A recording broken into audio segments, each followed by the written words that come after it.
C programming এর মাধ্যমে আজকে আমরা গসাগু বা গরিষ্ঠ সাধারণ গুণনীয়ক নির্ণয় করা শিখব। তো ফার্স্টেই জেনারেল কিছু স্টেপ সম্পর্কে ধারণা নেওয়া যাক যে আমরা কি করব। তো আমাদের দুইটা সংখ্যা থাকবে, মানে দুইটা সংখ্যার গসাগু আমরা নির্ণয় করা শিখব। তো সাপোজ ধরলাম সংখ্যা দুইটা এল আর এস, যেখানে এলটা বড় সংখ্যা, এসটা ছোট সংখ্যা। তো দুইটা সংখ্যা মানে ইনপুট নিয়ে নেওয়ার পরেই আমাদের কাজ হবে ভাগশেষ নির্ণয় করা, যেখানে আমরা ভাগশেষ বোঝাবো আর দিয়ে, আর ভাগশেষ হবে। এখন ভাগশেষটা বের করব ছোট সংখ্যাটাকে দিয়ে বড় সংখ্যা ভাগ করে, ছোট সংখ্যা ভাগ বড় সংখ্যা। আশা করি সবাই জানো যে এই চিহ্নটা ভাগশেষ নির্ণয় করার জন্য ব্যবহার করা হয় সি প্রোগ্রামিং এ। তো ভাগশেষ বের করার পর দেখব আর জিরো কি না। আর যদি জিরো হয়, আর যদি জিরো হয় তাহলে ছোট যে সংখ্যাটা সেটাই আমাদের গসাগু হবে, অর্থাৎ এস গসাগু। আর যদি আরটা শূন্য না হয় তখন কি হবে? আর শূন্য না হলে আমরা বড় যে সংখ্যাটা ধরেছি, অর্থাৎ বড় এল ধরছি, এল কে আমরা এস দিয়ে প্রকাশ করব, অর্থাৎ এল এর মান হয়ে যাবে তখন এস, আর এস এর মান হয়ে যাবে ভাগশেষটা। অর্থাৎ যদি না হয়, are not equal to zero হয়, তাহলে বড় যেই সংখ্যাটা আছে অর্থাৎ এল, এটার মান হবে এস, আর ছোট যে সংখ্যাটা আছে এটা হয়ে যাবে আর। এরপর আবার সেম কাজটা করব, এল ডিভাইড এস, এইভাবে চলতে থাকবে। চলার পরে যখন জিরো হয়ে যাবে, আর জিরো হয়ে যাবে যখন, তখন ছোট সংখ্যাটাই অর্থাৎ এসটাই আমাদের গসাগু হয়ে যাবে।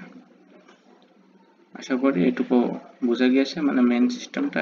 এখন আসো অ্যালগরিদমটা দেখে নিই, তাহলে আমাদের ক্লিয়ার হবে। Algorithm plus flowchart. তো অ্যালগরিদম লেখার নিয়ম প্রথমেই শুরু, ধাপ 1 শুরু। এরপর আমরা দুইটা সংখ্যা নেব, দুইটা সংখ্যা, একটা এল একটা এস ইনপুট হিসেবে নেব, যেখানে এলটা বড় হবে এস এর চেয়ে, এলটা বড় এস এর চেয়ে। এরপরে কি করব? ছোট সংখ্যাটাকে দিয়ে বড় সংখ্যাটাকে ভাগ করব, অর্থাৎ এস দিয়ে আমরা এল কে ভাগ করে ভাগশেষ নির্ণয় করব। ভাগশেষটা কি? ভাগশেষ হচ্ছে আর। আর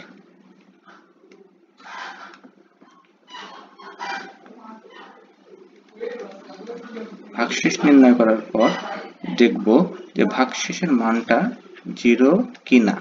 যদি জিরো হয় তাহলে আমরা ওটাই এস কে প্রকাশ করে দেবো যে এসই আমাদের গসাগু, বা ছোট যে সংখ্যা সেটাই আমাদের গসাগু।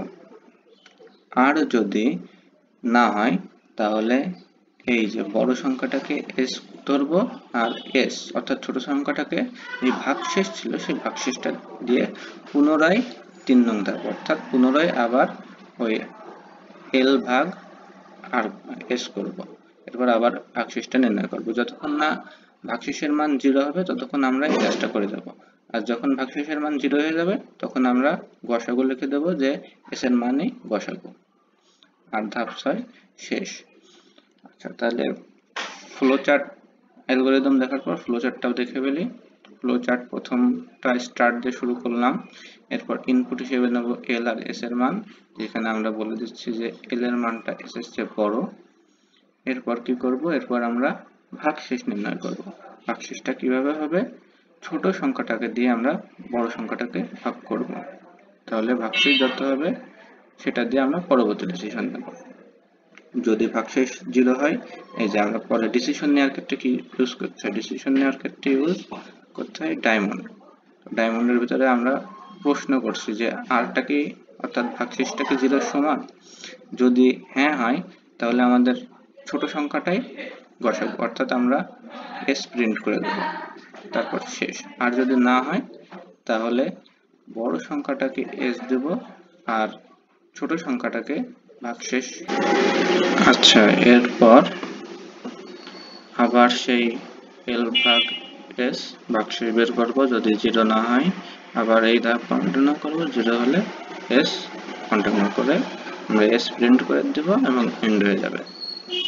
আচ্ছা, এবার দেখি তাহলে প্রোগ্রামিং একটু লিখে দেখি যে কিভাবে লেখা যায় আর কিভাবে কাজ করে। আচ্ছা, আমরা এখন একটা ওয়েবসাইট অন করে নিয়েছি যে এখানে সি প্রোগ্রামিং লেখা যায়। তো আমাদের ভেরিয়েবল বা চলক ছিল কি কি, এল, এস, আর একটা ছিল ভাগশেষ আর। তাহলে আমরা এই তিনটা চলক প্রকাশ করে দিলাম ইন্টিজারের ভিতরে। এখন আমরা এল ইনপুট নেওয়ার জন্য লিখব প্রিন্ট এফ এন্টার, এলটা লার্জ নাম্বার, তাহলে লার্জ নাম্বার। এরপরে এটার স্ক্যানএফ দিয়ে দেব, স্ক্যানএফ %d, এর অ্যাড্রেসটা কি হবে, ইন্টারেট এল। এবার দিয়ে দেব printf enter small number, এটা আমরা এস এর জন্য ইনপুট নিচ্ছি। এবার স্ক্যান এফ অ্যাড %, এর অ্যাড্রেস কি এস, ইন্টারেট এস। ঠিক আছে, এখন আমরা ডু হোয়াইলে চলে যাই। ডু হোয়াইল লুপের ভিতরে সেকেন্ড ব্র্যাকেট দিয়ে দিলাম। এখন কি কাজটা হবে, আমাদের কাজ ছিল ভাগশেষ বের করা। তাহলে আর ইকুয়াল টু ছোট সংখ্যা দিয়ে বড় সংখ্যাকে ভাগ করে ভাগশেষ যেটা থাকে সেটা। আচ্ছা, ঠিক আছে। এখন আমরা শর্তটা দিয়ে দিই হোয়াইলে, হোয়াইলটা কি, যখন ভাগশেষ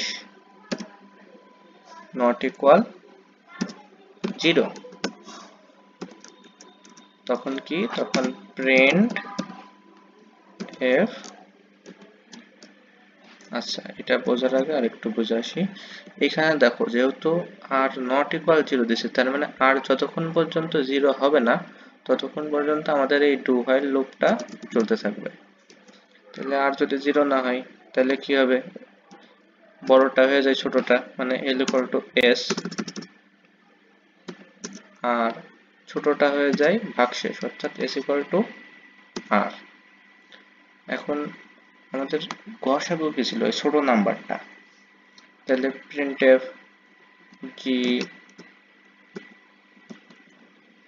জিসিডি ইজ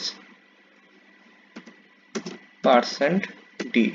এখন এইখানে কোনটা হবে, দেখো আমরা কিন্তু এখানে ছোট নাম্বারটা বসালাম এস, কিন্তু যখন আমরা ডু হোয়াইল লুপে দিয়ে দেব তখন এটা কিন্তু দেখো এস কিন্তু এল অরিজিনালি ডু হোয়াইল লুপের ভিতরে। ফ্লোচার্ট লিখছি এস, তবে ডু হোয়াইল লেখার সময় এখানে কিন্তু এল লিখতে হবে। এটা দেখো, কারণ এস এর মানে এল। এটা একটু কমপ্লিকেটেড, তোমরা চিন্তা করলে এক দুইবার পড়লে বুঝতে পারবা। তাহলে এখানে আমরা এল এর মানটা ছাপাবো।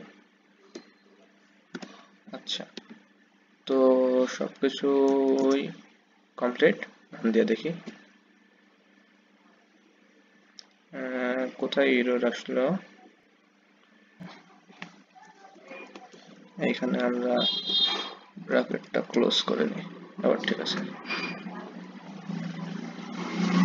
এখন মনে করো 18 একটা ইনপুট দিলাম, 12 আর একটা নাম্বার ইনপুট দিলাম, GCD is 6, না ঠিক আছে, 18 আর 12 লসাগু কিন্তু 6, গসাগু কিন্তু 6। আচ্ছা আবার দিয়ে দেখি একটা, মনে করো যে জানা পরিচিত 100, সাপোজ 10 দিলাম। গসাগু কত হবে? গসাগু 10। হ্যাঁ 10, ঠিক আছে। আবার জান দিই, মনে করো এবার দুটা এমন সংখ্যা দিলাম যাতে সাধারণ কোনো ই নাই, গুণনীয়ক নাই, যেমন 3, 5, এদের কি হবে? 1 হবে। GCD is 1, তার মানে ঠিক আছে। সো আশা করি বুঝতে পারছো, প্রোগ্রাম লেখাও দেখাই দিছি, ফ্লো চার্ট অ্যালগরিদম, আশা করি এখান থেকে লিখতে পারবো এটা।